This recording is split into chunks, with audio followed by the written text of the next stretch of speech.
The lesson there is to just find ways to provide value. If you can do something, do it for the sake of doing it, not for the sake of anything in return.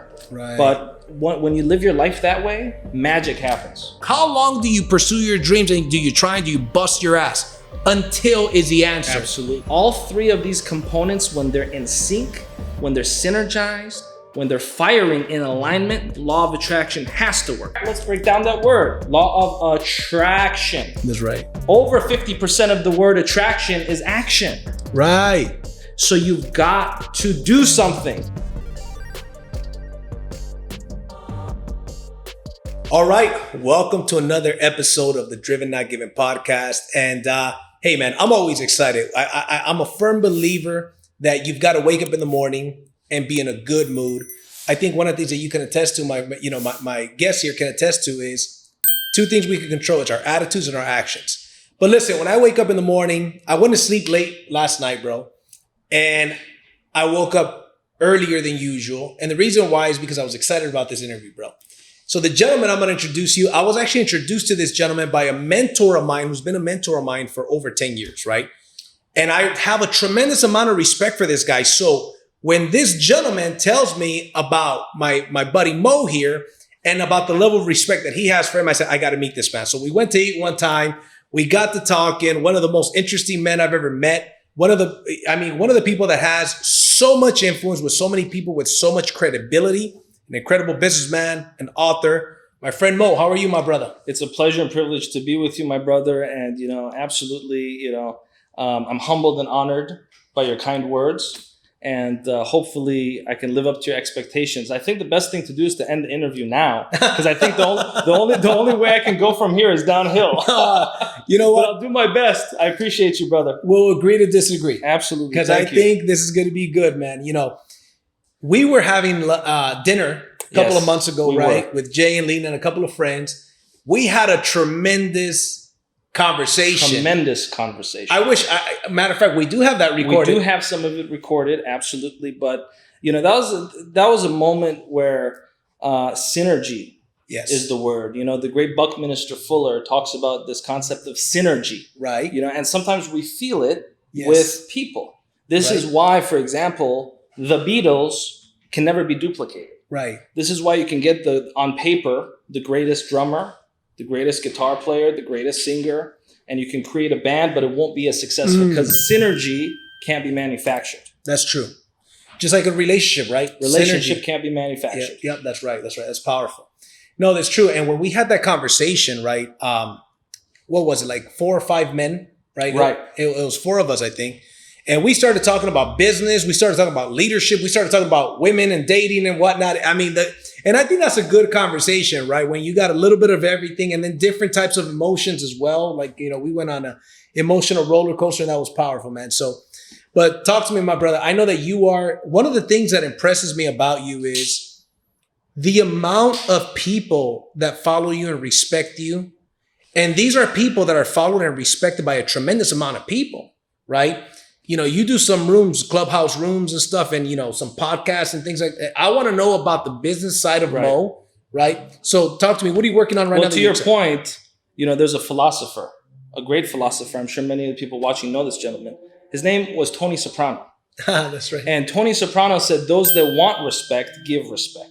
That's right. And so the friends that I have, it's a reflection of the respect that I have for them. The appreciation that I have for them, the gratitude that I have for them being in my life. Right. And, one of my mentors, Dame Cordova, says, serve first, give first, and so I don't wait for anyone to do favors for me because I'm busy doing things for other people, not favors, but out of my desire and my hope that other people in my life can have a fulfilled life. Right. And so I'm constantly finding ways, in other words, to provide value to the people in my life because I want to. Right. Not from a place of obligation, not from a place of manipulation, but because I genuinely want to. So as a result of that, I have authentic friends, wonderful business relationships that cannot be manufactured. Right. And so I think the lesson there is to just find ways to provide value. If you can do something, do it for the sake of doing it, not for the sake of anything in return. Right. But when you live your life that way, magic happens. Yeah, I love it. I love it. And you know what? That's leadership. You know what I mean? You have a book, by the way. You want to have some wine, man? I would love to have some Listen, wine. shout out to my buddy Eddie Gray, man. Eddie is, he's in in this business. He's got some of the biggest restaurants. Like he's got the Magic Castle, Yomashiro here in Hollywood and whatnot, and he provides wine. So he's always hooking me up with some good wine. So we're gonna open up this wine. Let's do it. But in the meantime, while I open up this wine, Mo, tell me about your book. Absolutely. The name of your book, what inspired it, when did it drop? Well, I'm the author of the book called Lead by Example.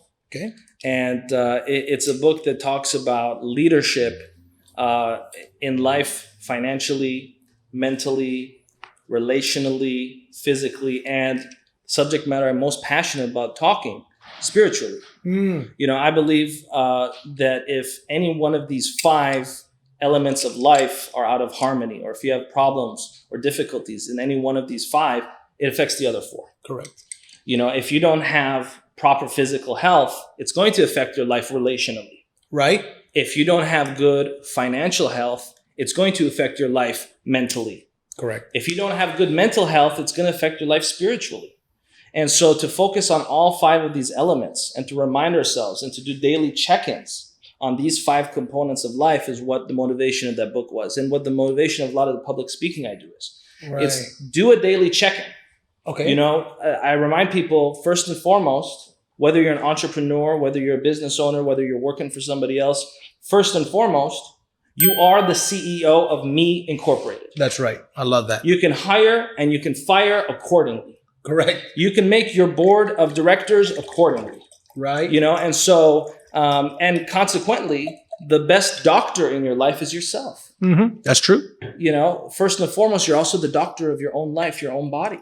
Right. And so I encourage people always to do inner check-ins before they do external check-ins. Do an inner check-in, ask yourself a question. By the way, I drink a little more than that. Yeah, absolutely, bro. I'm a big fan of asking you shall receive. Juice.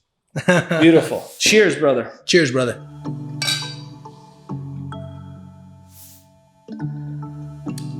There we go. Is that good? That was good. I think we got to put a little music in that 5 seconds. I know, right? That's true. That's true.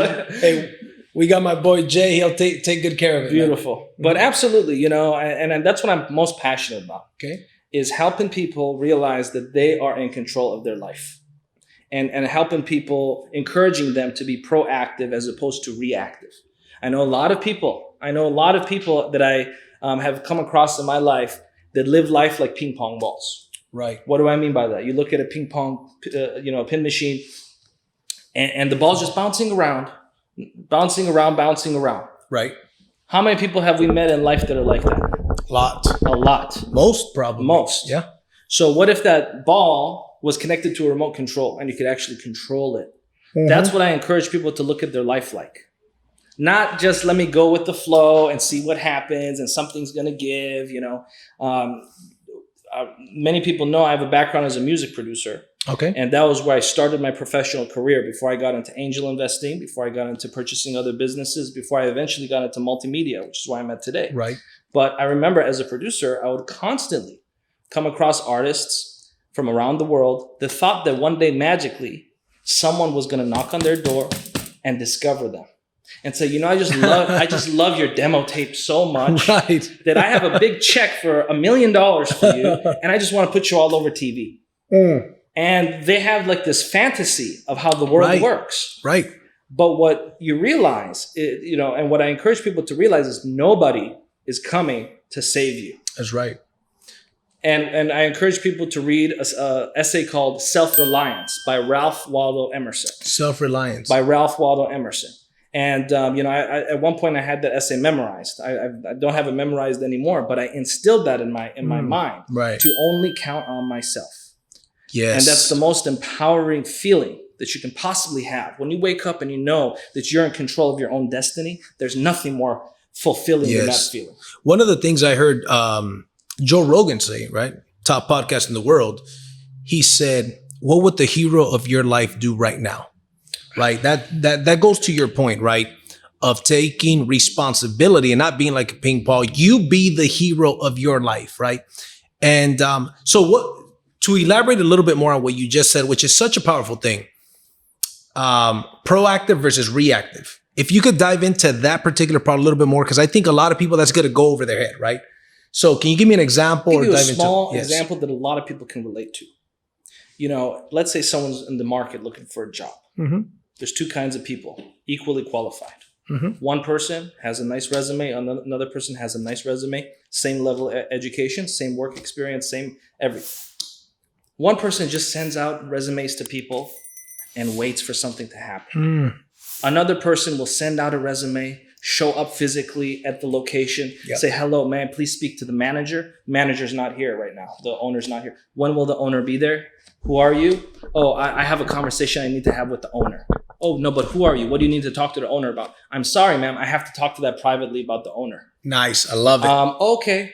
Well, if it's regarding an urgent matter, you can leave a message. No, I need to speak to the owner. Okay, well, he's here at 5 o'clock today. You can deal with it. Okay. Hi, sir. I just sent an application in. I wanted to just do a introduction and a follow-up and see how I can add value. Oh, you can talk to HR. That's not my department. I'm the owner of the company. Well, sir, I just wanted to see if I could talk to you for just 2 minutes. Okay. You have 2 minutes. Right. Hurry up. That's a proactive man. I love Which one do you think is going to get the job? Woo! The proactive all day, baby. Man. And so that is a small example. That's so fire, bro. I had my buddy Manny, right, last week. We just dropped the episode today, right? And he mentioned about a girl that went to his office. She saw his Yelp reviews, wanted to get into the financial industry. Long story short, his assistant kind of like said, hey, Manny's busy. You can't talk to him. We'll deal with you. And she shows up to the office. Exactly what you said. She says, I'll sweep the floors. I'll mop the floors. Whatever you need me to do, I want to learn from you. Blah, blah, blah.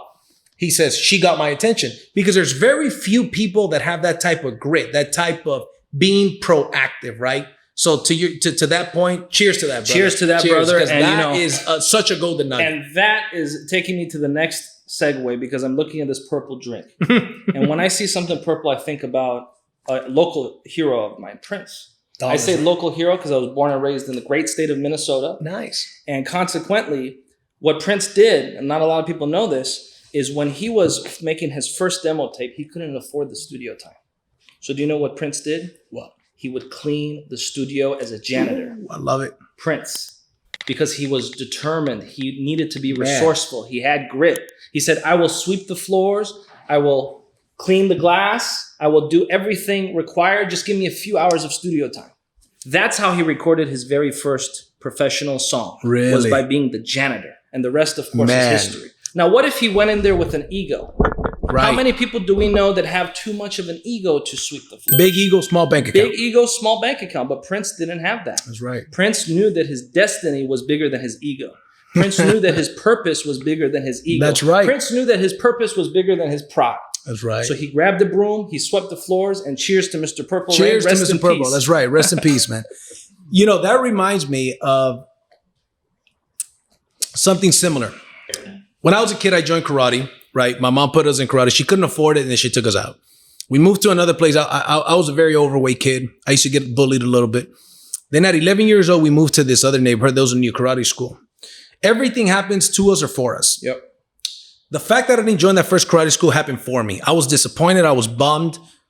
But in life later, the way that you look at things and the way that you are proactive towards things makes you find more blessings in disguise, right? And so I joined this other karate school. Same scenario. My mom was able to pay for 1 or 2 months. Then she couldn't pay anymore. But then I wised up. I told the karate teacher, hey man, I can't pay. And he put something in my head. He says, well, tell you what, man. If you go ahead and clean the mirrors and the windows, mop the floors, clean the restroom, pick up all the bags, you can train. I said, bet. So I left school. I got out of school, go to the karate school about an hour early. I'm mopping all the mats, picking up all, the everything, right? Cleaning the restroom. Then I asked him, hey, if I do this again tomorrow, can I train tomorrow? He says, yes. All the way up until I won a world title. I started at 10. I won a world title at 18. I love that. And that's how I was able to pay. The thing is that, but some people would just kind of like throw their hands up in the air and say, hey, I don't know who it was that says, how long do you give a kid to walk? Until. That's the freaking answer. Until they walk. How long do you pursue your dreams and do you bust your ass? until is the answer. Absolutely. Because you're not going to tell a kid, hey, man, you know what? I don't think this walking stuff is for you, son. Mm-hmm. Right? You've been falling and failing a lot. I don't think this walking stuff is for you. You're not going to do this until, right? So I know that you're a dude that you are relentless. You are tenacious. I think tenacious and tenacity is one of the best words to describe an entrepreneur. Absolutely. Right? So what can you say to, because you kind of touched on that on somebody that's proactive in that example that you gave, but give me an example of sometime in your life where you had to be tenacious, you had to be relentless and, you know, in order to achieve whatever that goal was at the time. Well, it's a very interesting premise. And again, I go back to living our purpose. And the word entrepreneur is an interesting word. I have mixed feelings about the word, to be honest with you, brother. Because if you break down the semantics, entrepreneur stems from the French to take from the middle. I did not know that. Not a lot of people do. So there's a lot of people that call themselves entrepreneurs, but they don't even know what that means. Right. And it's a beautiful word. It's a fantastic word, but it's kind of, you know, I like the word business owner. I like the word business creator. I like the word innovator. That's awesome. And because I understand the power of words, and I understand how thoughts are things, and I understand that the words that we use result in physical, tangible elements of life. Right. And so many people, for example, merchants are entrepreneurs. Right. If you have a product, whether it's a solar panel, whether it's something you're doing to help make the world a better place, you're an entrepreneur. That's right. If you have supplements, if you have t-shirts, you're an entrepreneur. But there's a lot of people that are not merchants or in that space. There's a lot of people that are innovators that don't realize they're innovators. There's a lot of people that are business owners that don't realize they're business owners. And so consequently, I'm a big fan of creating a business. I'm a big fan of what, you know, Ayn Rand described as the people that provide to society. Correct. Not the people that take from society, but the people that provide. And so there is a level of tenacity required to do that, but there's also a level of creativity needed. Right. I get it. You know, when you say words have power, absolutely. I did not know what you just said about the word entrepreneur to take from the middle. So yes, a developer, a business owner and all these things, that's such a powerful thing. Just like the word learn, right? Yes. It has a word inside. That word is earn. In order to earn in a particular field, you've got to first learn it, right? And so yes, thoughts are things. And that kind of leads me, powers have words, I should say, but that kind of leads me to another one, right? Which is, let's talk a little bit about the power of our words, the power of manifesting, the fact that everything is created twice, first in the mind, then in the physical, right? Which is, I know, a subject that you really like to talk about, right? Which is the law of attraction, bro. Absolutely. I would love, bro, to pick your brain on the law of attraction. Well, if we want to get technical, the law of attraction is not really a law. It's actually a subset of a law called the law of vibration. Got it. And I could talk about that for 5 days. So we don't have time to go into that, but it stems from the 7 hermetic principles of the universe. There's 7 universal laws. Okay. One of which is the law of vibration. But the law of attraction, and I'll refer to it as law of attraction, so, you know, for the sake of the conversation, has 3 parts, 3 elements, and 3 points to it. It only works for people when these 3 things are fired up in alignment. A lot of people do 1 out of 3. Some people do 2 out of 3, but few people do 3 out of 3. When you do 3 out of 3, the law of attraction must work for you. Right. Those 3 things are your thoughts, your feelings, and your actions. Right. All 3 of these components, when they're in sync, when they're synergized, when they're firing in alignment, the law of attraction has to work for you. Now, there's a lot of people, they have the thinking, they know what they want. Right. And there's a lot of people that have the feeling to be, you know, to go with that. They feel the desire, they have the passion, you know, they have the desires Napoleon Hill talked about, that burning desire, but then they don't have the action that's right to it. If your action is not as big as your desire, what the hell do you think is going to happen? That's right. You know, as much as I'm a fan of quantum physics, I don't disregard Newtonian physics. There is a tangible life here. Right. Right. And so that tangible life only moves when you move. Your life only moves when you move. That's powerful. You know, how can you have a dream the size of a skyscraper, but the work ethic the size of a shack? That's right. It will not pan out. That's right. And so there's a whole host and a whole myriad of people that, you know, have lost faith in the law of attraction because they don't understand it. because they forget that there's a third element. There's Right. 3 parts to the law of attraction. It's very simple, but it's not always easy. No. Things will not fall into your lap. There's a lot of people that misunderstand. They think, well, if I think, visualize, and if I feel, it'll fall in my lap. And if I believe. Let me tell you something, brother. If just thinking was enough when I was 15, 16 years old, I would have turned into a hot cheerleader, because that's the only damn thing that was on my mind. Okay? Guess what? It did not happen. Right? And so you've got to also act. Right. Without action, the law of attraction does not work. In fact, let's break down that word. Law of attraction. That's right. Over 50% of the word attraction is action. Right. So you've got to do something. Love it, bro. Love it. It's even disrespectful to think that I'm going to attract and manifest things without putting that work ethic. You know what I'm saying? Mm-hmm. And so, I've built sales teams all of my adult life. And you get people that are often like, here's what I want. And they do a whole lot of studying. They read all the books. They listen to a bunch of audios and whatnot. But what they're lacking is you got to get out there and put one foot in front of the other and go out there. And if you're in sales, bottom line, go introduce yourself to more strangers. You know what I mean? That's the bottom line. But all this reading and all that stuff, that's cool. That's necessary. That has its place. But I call it A activity, B activity, C activity. Right. That A activity is the meat and potatoes. That is the MMA, the money-making activities, right? Mm-hmm. The B activity is, maybe the training. Okay, that's cool. But then the C activity is the preparing, like designing business cards and flyers and whatnot. Mm-hmm. And too many people are spending their time on B and C activities instead of the A activities, because it's right? Safe. Right. Because it's safe. And you know what it is, my friend? It gives the illusion of productivity. Mm-hmm. Mm-hmm. There's a lot of people keyword illusion that are addicted to the illusion of productivity. Why? Because it's difficult to be honest with yourself. Right. Joseph Campbell said the greatest challenge we'll ever face is the challenge within. Mm-hmm. And so consequently, the illusion of productivity is a big poison for a lot of business owners / entrepreneurs. Yes. There's a lot of people that are always busy. I call them up. Hey, how you doing, man? Just wanted to check in with you. I'm so busy, Mo. I'm so busy. Can you call me back 5 minutes later? I'm busy. Sure. Guess what? I'll call him back not 5 minutes later, 5 years later. Hey, man, it's been 5 years. How you doing? I'm just busy. Where are you? The same fucking place I was 5 years ago when you called me. Yep. So they're busy going nowhere. That's right. They're busy running around in a circle.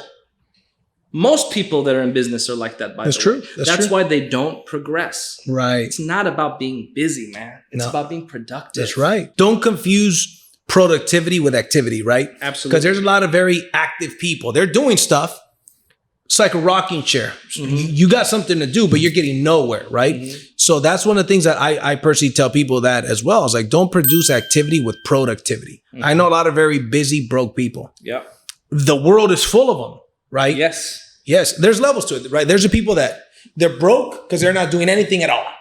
But then there's some people, like you said, you put it perfectly. The illusion of productivity. Right? The illusion of productivity. Why? Because money-making activities require courage. If you're on the front lines, it requires courage. Right. Usually money-making activities happen on the front line. The back end is not a safe place to be. Right. Because you're going to get your ass fired. You're going to get your ass laid off. A pandemic is going to happen. Mm-hmm. Your, data entry job will be sent offshore. Your data entry job will be replaced by an AI guy. Right. The only people that are safe in a pandemic, the only people that are safe in this world economy that's moving at a Mach 10 speed are the people that are never afraid and, in fact, embrace being on the front end. Yep. Where business happens. Yep. Business happens when you take your hand, put it in your wallet, take out money and hand it to me. Yep. Everything else is just the appetizer. Right, right.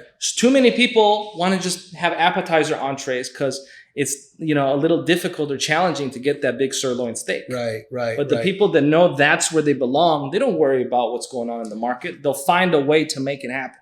It's also leadership, right? Being in the front. That's a sign of a leader, especially if you're a business owner. Being in the front.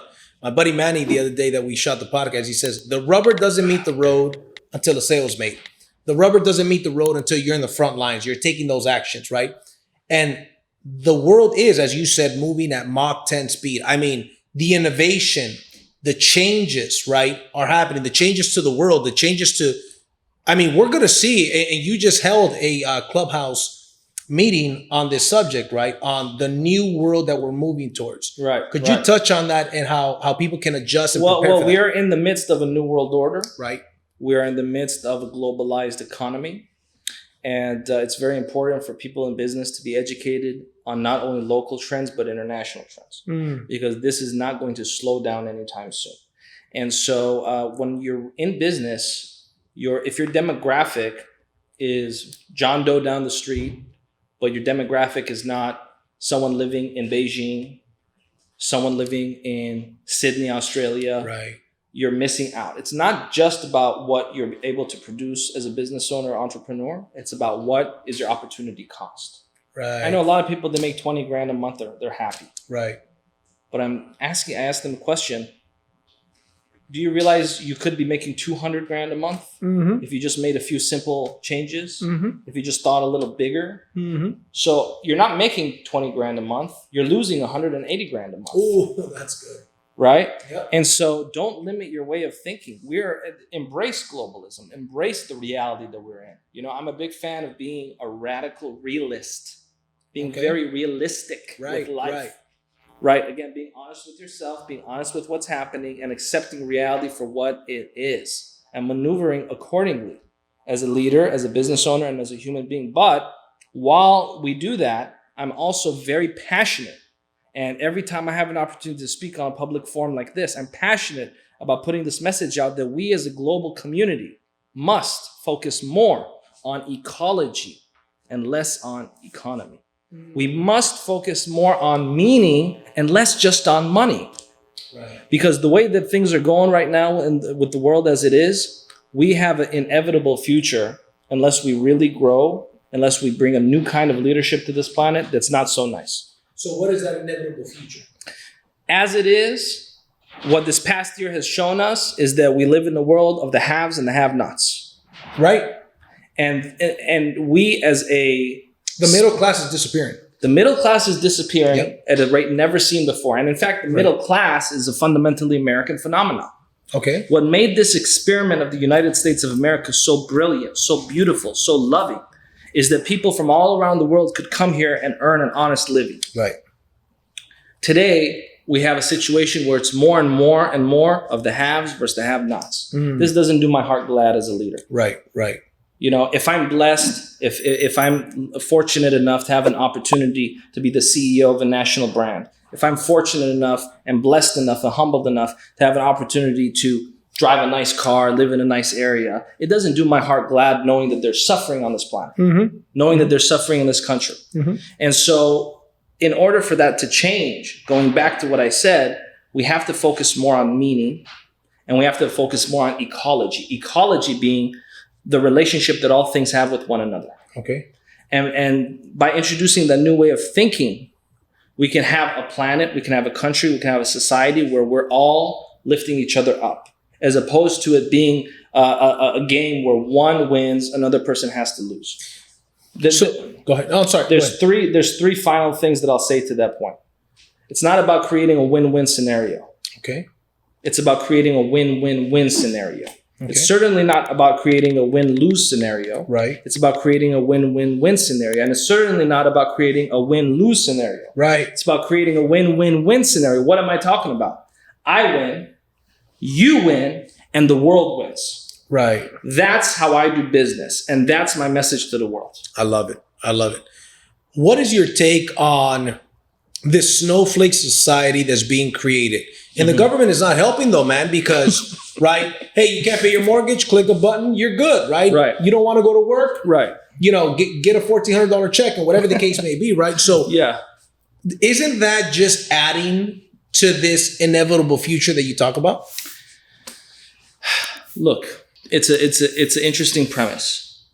I believe that every human being must practice self-reliance, but I also believe that I am my brother's keeper and I am my sister's keeper. Right.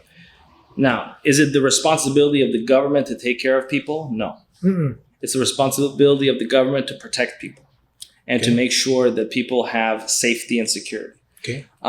In a situation where we have a global pandemic, you know, a whole host and a whole myriad of separate issues come. Right. So we don't want people to obviously be hungry. But if we lived in a society where we had enough entrepreneurs that believed in what I just said, if we lived in a society where there were enough institutions, private institutions that believed in what I just said, we wouldn't need those things. Right. Because there's enough resources on this planet to feed, clothe, and shelter every human being 30 times over. Wow. And you didn't hear me make a mistake there. Right, right. There's enough resources on this planet to feed, clothe, and shelter every living human being over 30 times over. Wow. And so with that being said, there's no reason for anyone to go hungry other than the fact that the world needs a new way of thinking. A way of thinking that focuses more on what? Ecology. And less on just economy. A way of thinking that focuses on what? More on meaning and less on just money. I'm not one of these rah-rah guys, you know, that say just go out there, kick ass, and make as much money as possible. If I played that game, I would fucking kill it. Right, right. All the people, I agree. All the people that talk, that you know have talked about that, the people that are going to sit in this chair in the future and send those messages, God bless them. Half of them are my friends, but I'm not playing that game, and they should be happy I'm not playing that game. I agree. I fucking knock them out of the park. That's not my message. Right. My message is to love people. My message is to raise your consciousness. My message is if you're winning, but the people around you are losing, that's nothing to fucking celebrate. Right, right. Don't flex that you're winning when the people around you are losing. Right. I win, my brother wins, and the world at large wins. That's my message. That's awesome. So tell me how you're contributing that to whatever degree that you can touch on, right? Give me some examples of, because I want to learn from that, right? Because I love that philosophy. That's always been my philosophy, is to help as much as I possibly can. But we also have to recognize there's some areas that we need help in, right? Yeah. And so how are you doing that win-win-win with, you know, your business and with your connections and stuff that you Well, like I said, I'm humbled and honored that I was able to be fortunate enough to have an opportunity to be the steward of the Los Angeles Tribune. So one of the things that we're doing there is making sure that we do a lot of socially responsible causes. In 2 weeks, we have a women's empowerment event. Some of the world's top female speakers that we're sponsoring, hosting, and presenting. Wow. I'm working, of course, with our mutual friend, Jane Nolan. Right. And we have been fortunate enough to spearhead a movement that has really reached practically every continent except for Antarctica. And that movement that him and I are doing talks a lot about these things. And it's larger than me. It's larger than the two of us. It's about the world at large. Win, win, win. And so I'm involved in a lot of things, both with how I run my business, my different projects, and my social causes, to instill this way of thinking. I can't do it by myself. I need people out there. Yes. I need people out there that resonate with what I'm saying and understand that we're here for a finite amount of time. Right. Time goes quick, and you're going to be gone before you're going to be ready to go. Yeah. It's going to hit all of us before we're ready to go. I know that. I embrace that. I'm aware of that. I don't know when the man upstairs is going to call me, but when he does, God willing, I'll be ready because I know my work here has been done. And so my message to people is to focus on how you're changing the world. Focus on how you're changing society for the better. Make this world a better place. You know, another one of my friends and mentors, and in my life, I'm just so blessed because for some reason I attract so many wonderful people in my life. And a gentleman of mine is a friend of mine is a two-time best-selling author of The Accidental Gangster.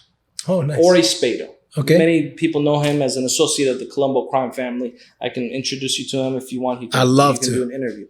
Now, today he's a humanitarian. Today he's a philanthropist. Today he speaks to children, does tours, helping children stay away from a life of crime. But in the last pages of his book, he says, my mission is for all of us to hold hands and make this world a better place. I love it. I resonate with that deeply. Big time. Because what we need to do is we need to hold hands as brothers and sisters and make this world a better place. We can't wait for someone else to do it. It's not a celebrity's responsibility. Celebrities don't give a shit about you. Right. That's true. I'm friends with a lot of them. I have been friends with a lot of them. Hate to break it to you. They don't give a shit about you. Right. Government doesn't, generally speaking, doesn't care. Yes, you have very good politicians that are very well-meaning, but they're few and far between. Yeah. And so it's our responsibility to do what we need to do for our communities. It's our responsibility to do what we need to do for our friends and family and for the world at large. So self-reliance, be the change you want to see. Love it. Vision. That's a vision of yours. I heard on one of the podcasts that you were speaking on, I believe, you mentioned the difference between sight and vision. And I love that conversation. I've had this conversation a lot. I would love to pick your brain on that because the majority of people, they don't know what you're talking about when you mention vision and sight. Could you elaborate on that a little bit, bro? Helen Keller didn't have sight, nor did she have hearing. But she had more vision than most people that are blessed with the ability to see. That's physically. right. Sight is a physiological phenomenon. I'm looking here. I see the color of my car. I can tap it. This is all a physiological phenomenon. Right. But you need to have vision in order to truly be a successful entrepreneur and truly be a leader. Vision is not a physiological phenomenon. Right. Vision comes from somewhere that we don't know where it even comes from. Right. I think I know. Yeah. But I can't prove to you where Right. it comes from. But I have a suspicion where it comes from. Right. But the vision is something that comes from within. We tap into something greater than us. And that's why I say it's so important for people to focus on their purpose. Right. If you, and stop being obsessed with just being happy. Happiness comes and goes. That's true. I think happiness, quite frankly, is a little overrated. Okay. Because I'll be happy for 20 minutes and I'll get a phone call with some bullshit and I'm not going to be so happy. But throughout the course of that day, whether I'm happy or not, I'm going to be fulfilled. Right. Because I'm on my purpose. Right. Even when I'm not happy, I'm going to be fulfilled. So to live a life on your purpose full of fulfillment is what I encourage people to do. Right. So you mentioned the word fulfillment. I'm sure there's somebody that's watching this, listening to this, that's asking, how do I find my purpose? Right. That's a very popular question. Yeah, it's certainly not a new question. And, there's ways to do that. What I would suggest for people is to do what I call begin at the beginning. Okay. Look at your childhood. There's always clues in childhood. What were you attracted to? Was there a newspaper article about aerospace engineering, about airplanes that attracted you to it?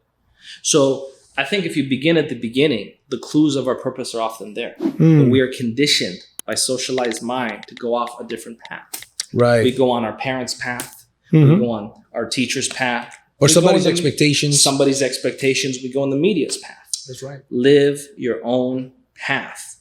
And only you know your purpose. And Paulo Coelho, the great author of The Alchemist, he claims, and I think rightfully so, that deep down we all know what our purpose is. You know what I think it is too, bro? I think that people have been conditioned and programmed to not think for themselves. Yeah. To let the media, to let their teachers, to let their environment think for them and tell them what their life is supposed to be like, what they should be in life, what they should do and whatnot. And most people just don't think for themselves. Absolutely right. You know what I mean? Gratitude, bro. I know that has a lot to do with, the law of attraction, with attracting. And you're very, I saw one of your interviews on that as well. The power of gratitude, bro. What can you say to that? I'm so passionate about gratitude. I love talking about gratitude. I love embodying gratitude. I'm grateful right now for you. I'm grateful for my friendship with you. I'm grateful for my friendship with Jay, who introduced us. I'm grateful to be here in this beautiful studio. I'm grateful for the opportunity to share my message. And I'm grateful that someone is out there listening. Right. And so when I'm grateful, how can I possibly be upset? When I'm grateful, how could I possibly be angry? How could I possibly not have peace of mind? Right. As business owners / entrepreneurs, our peace of mind is part of our business. Right. If you're in business as a leader and you don't have peace of mind, how can you lead? Yeah, it's true. And so you've got to have peace of mind to truly be a good leader. And you can't have peace of mind unless you're grateful. Right. So there's a domino effect. There's a domino effect that gratitude has that's very tangible. It's funny. About a year and a half ago, I was speaking at a business conference. I was the end note. One of the VPs of Microsoft was the keynote. Oh. Okay. And I'm speaking here at an event with people that only care about their P&L sheet, only care about their bottom line, only care about how they can maximize revenue in the next quarter. You know, all the business terminology that you and I are familiar with. And here I am talking in front of, 1,200 people, all business owners. This was just before the pandemic, about gratitude. And inevitably, I knew that a large percentage of the audience just toned out and got a little confused. Like, what is this guy talking about? Right. I came here to learn about my P&L sheet. I came here to learn about how to increase my bottom line. I came here to how to make sure my quarter, business is on par. They just don't get it. Gratitude has a lot to do with your P&L sheet. Gratitude has a lot to do with the growth of your business. Right. Gratitude has a lot to do with making sure that you don't have turnover with the people that are working for you. True. When you show gratitude to your employees, that's a loyal employee. Yep. When you show gratitude to your partners, that's a loyal partner. Mm-hmm. When you don't show gratitude, people can feel it. People are not stupid. People have a sense. We have a sixth sense. We have something that even if you don't say something to someone, if you don't appreciate someone, they can tell. Right. Gratitude and authentic gratitude is very important. Again, going back to what we spoke about earlier, you can't manufacture gratitude, just like how you can't manufacture synergy. It's true. You can't manufacture the Beatles, and I can't manufacture being grateful. I can tell you the right words. And it's also a habit that's developed, right? Just like you could develop being grateful, because there's so many things to be grateful for, right? Right. And so, but most people, what they do is first of all, they're not grateful. They don't have gratitude. And part of the reason why is that there's a lot of reasons why, I would imagine, but I think one of the reasons why is that too many people are stuck in their past failures. Mm-hmm. They replay their past failures, their past losses. I like to pre-play my future wins. I like to focus on what I'm grateful today. Absolutely. Right? The fact that I woke up today, the fact that I have health, my family has health, right? In this crazy world that we're living in, the fact that the people that I know, right? But I'm also pre-playing those future successes because I have the vision. You talked about vision earlier. I have a vision of where I want my businesses to be, of where I want my life to be, my family to be, my health to be, my physical being to be, right? And so I'm grateful before that stuff ever happens. But see, I remember when I was younger, I wasn't grateful about that stuff. I was kind of just focusing on what I didn't have. And that made me ungrateful. Right. And this is something a lot of people fall into. Mm-hmm. I know some people that have everything that a person could want. Yes. Whether it's a loving family, whether it's a home, whether it's food, whether it's shelter, whether it's a career, a business. But they're always focusing on what they don't have.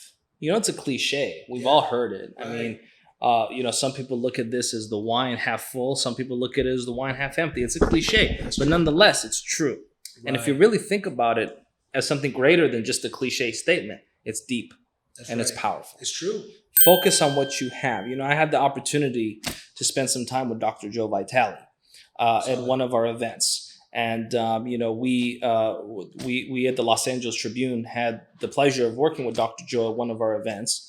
And he's very big on gratitude. In fact, at one point in time, Dr. Joe Vitale, who today is a multi-millionaire many times over, he was homeless. But his life changed the moment that he decided to start being grateful, even when he had nothing to be grateful for, yes. According to many people. You know what he was grateful for when he finally flipped the switch? A pencil. He has this incredible story about how he was homeless in his car, but he had a pencil in the car. And he started to embrace the pencil and be grateful for the pencil. He looked at it. He said, I'm grateful for this number 2 pencil, this beautiful eraser, the beautiful pointy tip. And shortly thereafter, his life transformed. Right. Now, obviously, it takes more than just gratitude. Sure. You've got to do what we spoke about earlier, your thoughts, feelings, and actions. Right. But the gratitude was the catalyst. Right. That was the seed. It was the seed. It was the seed.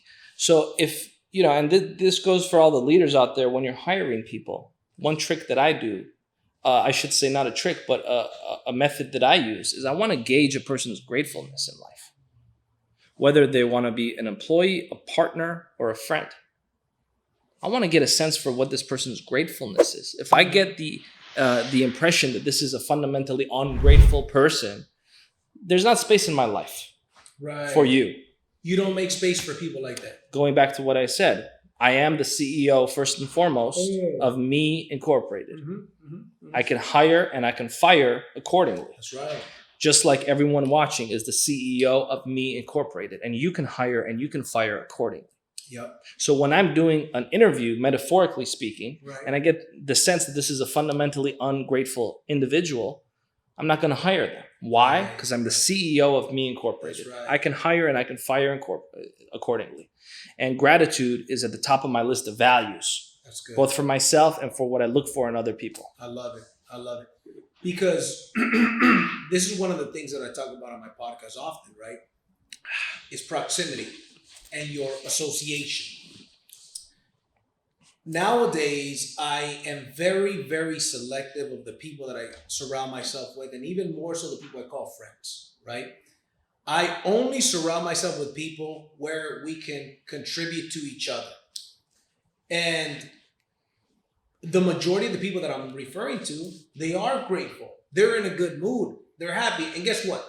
Life seems to work out for them better than other people, right? But when I was younger, and the majority of the people, they don't pay attention or value their time and the people that they spend with. And that will have a direct impact on their life, right? And so when did you learn this stuff, right? You are a wealth of knowledge, bro. Right, like we could go with you for 24 hours talking about these subjects. No, seriously, I could tell, man. When did that switch happen for you, bro? How old were you when that switch happened for you? When you got that aha moment? You know, I was very young when I started my professional career. Okay. I first began my professional career while I was still in high school at the age of 15, Okay. and that's when I had my first mentor, who taught me at that time the music business and the entertainment business and that whole world, which is where I began my professional career before Got it. I got into angel investing and became part of funds and various different things with various different people. And consequently, so my upbringing was in an environment that required me to learn quickly, because consequently, anyone that knows anything about the music industry knows it's in many respects like the Wild Wild West. Okay. And so this brings up a good point here that I can share with people, that there's IQ that we as a society value a lot. We value IQ. We're obsessed with IQ in the West. Right. But there's EQ In the West. and there's AQ. Mm-hmm. Now, what's EQ and what's AQ? EQ is our emotional intelligence. Right. AQ is our adaptability intelligence. Oh, I love that. Now, there are people that have a much, much higher IQ than I do. Right. Most of the people watching this probably have a higher IQ than I do. Right? Right. But that's not where my value is exclusively. I value an IQ, Mm-hmm. but you know what I really value more? An Mhm. AQ, Mm-hmm. the ability to adapt. What this last year has shown us is that those that have a high AQ are the ones that survive and thrive. Ooh, that's a fire right there. Right? How do you adapt in a situation? Right. Right. What's your adaptability quotient? Mhm. What's your emotional quotient? Right. What kind of relationships do you have? I know a lot of smart people that, call me because they need, I'm not going to put anyone on blast, but, let me just put this out there. I've helped a lot of people in my life. Yeah. Yeah. With a whole host and a whole myriad of problems, whether it's helping them hire a divorce attorney, helping them pay their rent. And please don't contact me. I'm not advertising that I'm here to help a bunch of people. But the point is, I've helped a lot of people in my Yes. life that have a very, very, very high IQ. So they shouldn't need my help. Right. But they have a very low EQ and an AQ because they don't value it, because they don't focus on it. Yeah. Where your focus grows, we've all heard the saying, what you put your energy on grows. Yes. And so when you focus on an EQ or an AQ, you will be more aware. That's You'll right. have more awareness. So that's my message, is to think of those three distinctions: I love it. IQ, EQ, AQ, and realize that life is not just about IQ. I don't have the highest IQ. I never had the best grades. I barely graduated high school. I was in summer school every summer to get the extra credits needed to go to the next grade. I barely passed. But the difference in lifestyle and fulfillment, income, and different things from a lot of people I grew up with is significant. Right. And one of the things that school doesn't teach you is they may teach you how to be book smart, but not, there's a lot of people that are book smart, but people stupid. Right. Business is about people. Leadership, you talk about leadership. You talk about gratitude. You talk about emotional intelligence. This is you don't learn in school, man. This is stuff that you got to learn while you're out there really doing it. When it comes to, for example, boxing, kickboxing. I have a kickboxing trainer. I have a boxing trainer.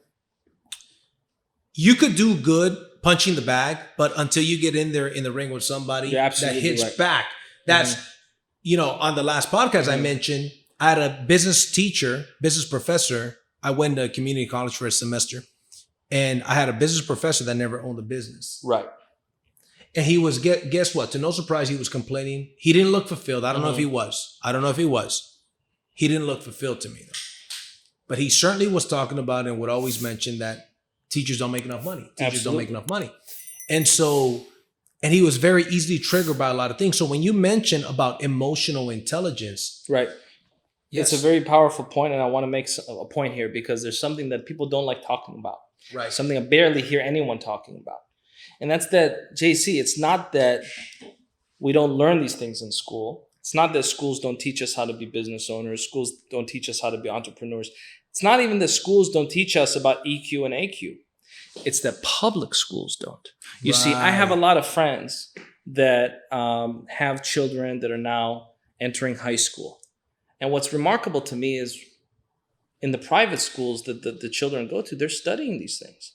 They have access to people that are real world entrepreneurs. Yep. There's people that come in and do school lectures. They study books like Machiavelli and Sun Tzu and all these things in certain private schools. I went to a public school. Me too. I take it you went to a public school. I sure did. So both of us have PhDs. We both have public high school diplomas. That's right. And poor, hungry, and determined. Right, absolutely. Mm-hmm. Now, we didn't learn these things. Why? Right.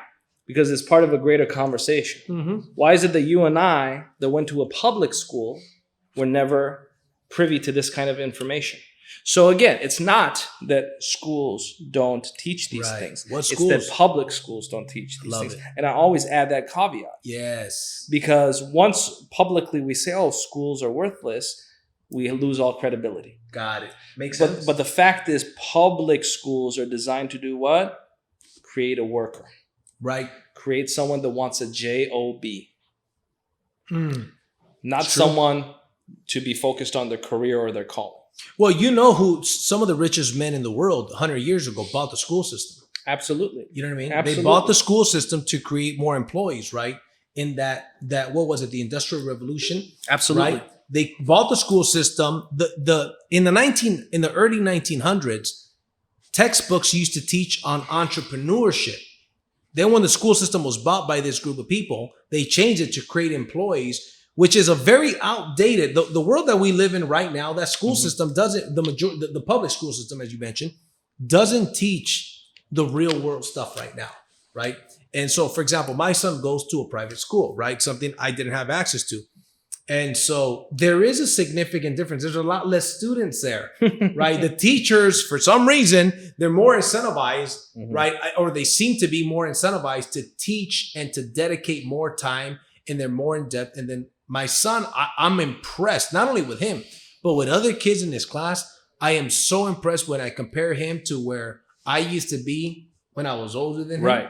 It's amazing what the difference is. Well, the greatest student and the greatest way to learn anything on this planet is to take the path of Leonardo da Vinci and Steve Jobs. Okay. What both Leonardo da Vinci and Steve Jobs have in common, and this is the way that I've also focused on living my life, is to be autodidactic.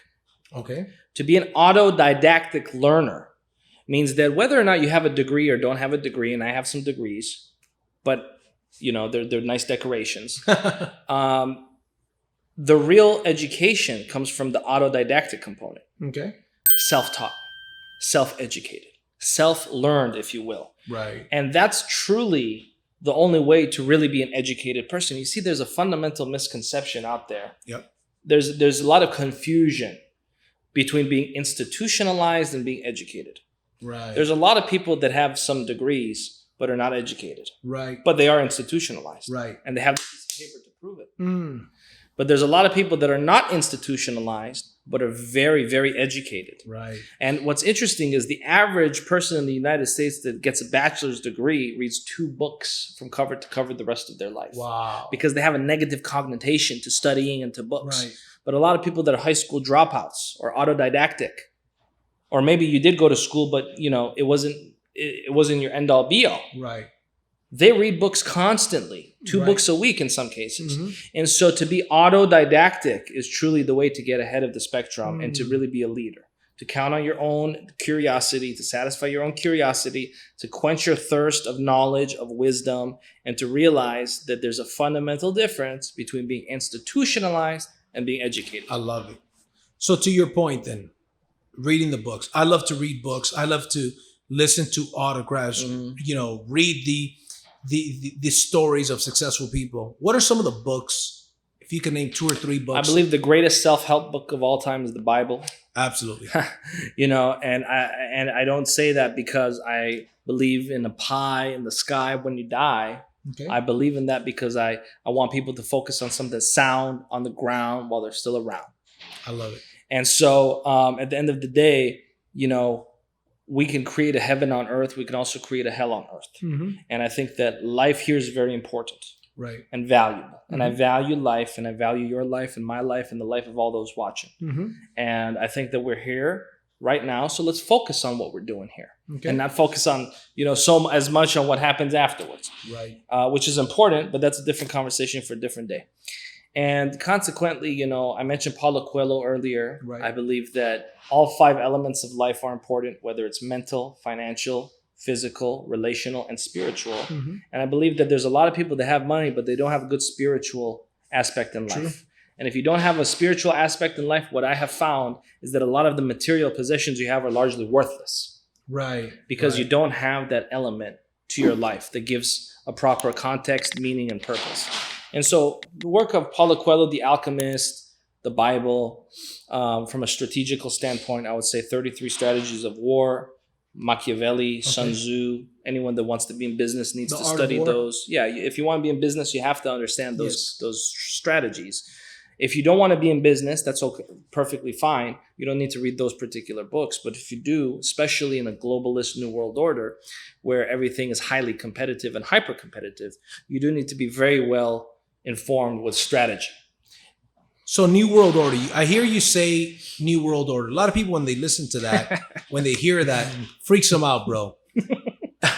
As you know, right? Especially you just mentioned the Bible and whatnot. What do you mean when you mention in this New World Order that we're going to? Because a lot of people, right? And I'm not gonna lie, bro, including myself, those words trigger something in my mind, right?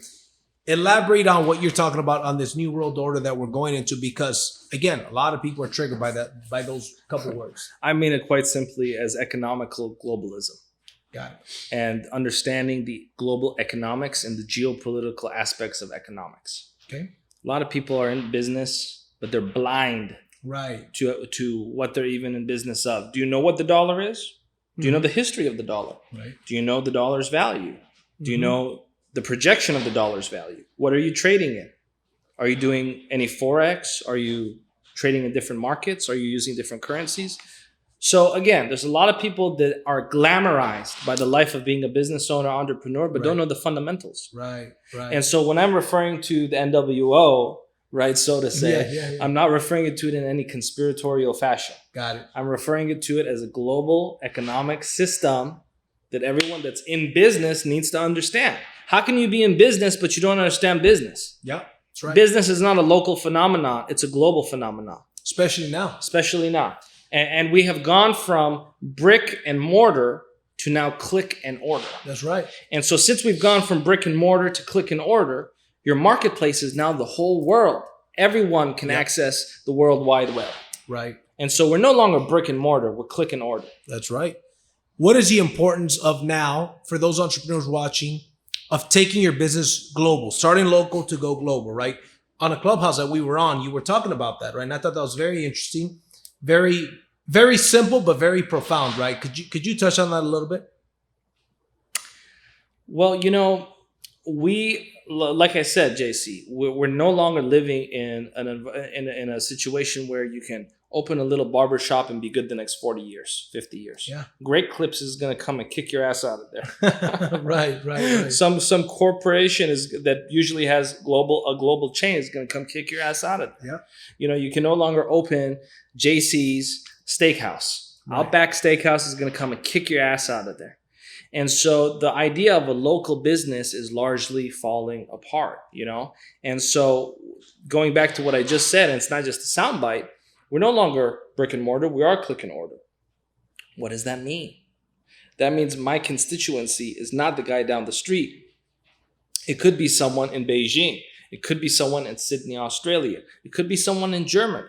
But if I'm not focusing on that, there's so many opportunity costs that I'm leaving at the table. A lot of people falsely think that they're successful because they're making a couple bucks. Right.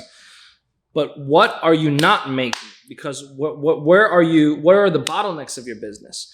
And so, we've got to think global. We've got to think big. You're going to think anyways. You've got to think big. Right. All of this AI, new world order, and everything that's happening, bro. Doesn't that seem like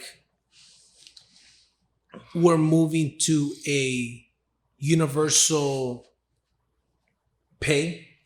Am I saying the term right? Because Elon Musk has been talking about this, and some high-level people out there in government have been talking about a universal pay, a universal income. Yeah, UPI. Right. Yeah. There will be a UPI. I think that we'll have to have a UPI. And I think that a lot of that, there's a lot of politics behind that. Right. Which I'm not going to get into right now because we don't have time. Right. But I think that a UPI is going to be actually an inevitable thing. Right. And the reason why is because I anticipate by approximately 2030, a large percentage of the workforce, as much as 50%, will be completely destroyed, diminished, and extinct. When that happens, there will be millions of people that will no longer have an ability to earn an income. Right. And, right now there's a lot of people that are Uber drivers out of necessity, that work for companies like DoorDash out of necessity. Well, guess what? Even those jobs look like they're going to be extinct in a few 100%. years, especially with all the self-driving cars, drones. Right now, Amazon, absolutely. Amazon has a whole host of people that are now delivering. Well, now they're drones that are currently being introduced to the market. So a lot of the menial tasks, in fact, almost all of the menial tasks will be replaced by AI. Yeah. Even, flipping a burger. We all heard the joke, oh, what are you going to do, flip burgers your whole life? Guess what? You can't even flip a damn burger in a couple of years. Right. And so with that being said, this is going back to the earlier point. The ones that will survive and thrive are the ones that recognize an autodidactic worldview, self-taught, self-educated, self-trained, self-reliance, as described by Ralph Waldo Emerson, realizing that ultimately we're in control of our destiny and we have to embrace what's happening, not be in denial of it. And those that focus on EQ and AQ. Love it. Because no matter what, I know, regardless of what happens on the planet with technology, human beings will be human beings. Right. And human beings will still fundamentally be what they are. 20,000 years ago, the world was a largely different place, but the human being was the exact same. Right. It takes us millions of years to truly evolve. So you look at 20,000 years ago, the world didn't have everything that we have today. But the human being we were just as smart as we are today. Right. We didn't have as much information. Sure. We didn't have as access to information that we today, but our intelligence was the same. Our level to adapt was the same. Right. I could have a guy from 20,000 years ago sit right there, and we put him in some modern clothes and teach him the modern language, and we would just talk to him like he's a regular dude. Right? Right. We didn't change that much as a human being. Culturally, we've changed. Sure. But genetically, we're the same. Right. And so knowing that, study the human being. Understand the laws of human nature, and you'll be just fine. Got it. Mo, how can people reach out to you? How can people connect with you? How can people learn from you on social media? You can't. Well, you know what? Following your social media, listen to some of your videos. That's right. I beg to differ, bro. You can go to Instagram. Mo Rock Loves You. That's my handle. That's and awesome. It's just because I want to send positive energy out to people and break the stigma of loving people. Right. As men, it's supposed to be like we're supposed to just be rah. Listen, I love you. Even if you hate me, I love you. You know, even if you wish negative thoughts on me, I love you, man. Right. I got love for all people. Mo That's Rock cool. loves you. You can go follow me on Instagram there. And, you know, You're on Clubhouse too. I absolutely am at Mo Rock. And, you know, I love the ability to communicate and speak and spread my message. So I appreciate you. I want to thank you for the opportunity. I want to thank Jay Nolan for introducing the two of us. Yep. Much love and respect to my brother Jay and all of the wonderful people that have supported me over the years and helped me with my mission to change the destiny of humanity and reduce the suffering on the planet. Because that's what my purpose is. That's what my mission is. I'm here to change the destiny of humanity, and I'm here to reduce the suffering of the planet.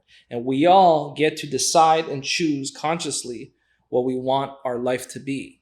And if you're going to do it, you might as well do it big, because you're going to do it anyways. So if your life purpose is to just write a book or do this or do that, why go so small? My life purpose is to change the destiny of humanity and to reduce the suffering of the planet. Period. Love it. Not anything less than that. That's awesome, bro.